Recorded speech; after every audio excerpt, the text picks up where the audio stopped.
Maayong adlaw, good morning, good evening, good noon, kung ano madang oras sa inyo. Sa amon diri it's 11:58 a.m. So paugto na siya, guys. So gusto ko lang i-shout out ang akong mga followers, bisan gamay lang kamo. There are only few, but then happy ako kay may naga-suporta, may mga followers na ako sa YouTube.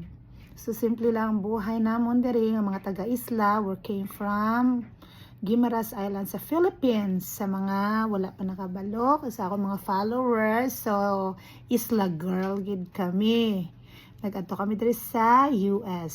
So teacher ako, so H1B teacher, together with my happy family. Sa akon nga 2 kids nga mga aktibo bibo, so sila ng content ko sa akon nga mga ano tawag ni, mga video, sa mga pictures ko, and then my husband. So striving pa kay mag 2 years pa lang kami diri sa mga chika, mag 2 years pa lang kami diri sa US.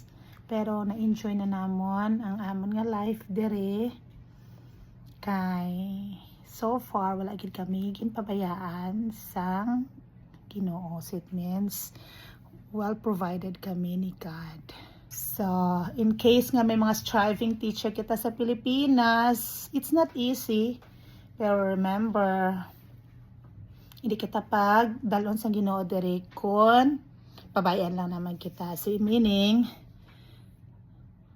dalon kita sa place nga maayo. So remember, while sa nag-a-apply nga mga teachers dira sa mga striving, sa mga gusto nga mag-apply diri sa US, hindi ako sa public school, I'm in a private school, so I'm so blessed kay gamay lang mga estudyante. It means konti lang mga estudyante. I'm not that good in Filipino kay Ilongga gid kuya.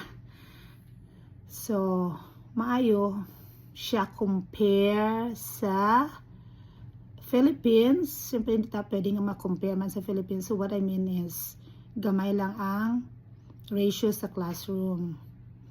And then, ang attitude, manageable because it's a private school, it's a Christian school compared to public school. Nga according sa mga friendship ko, nga nag-teach sila sa public school, lakasan ng loob. So that's why those are aspiring teachers, sa mga friendship, sa mga makakita silang video ko, sa mga followers ko, then pray lang kamo.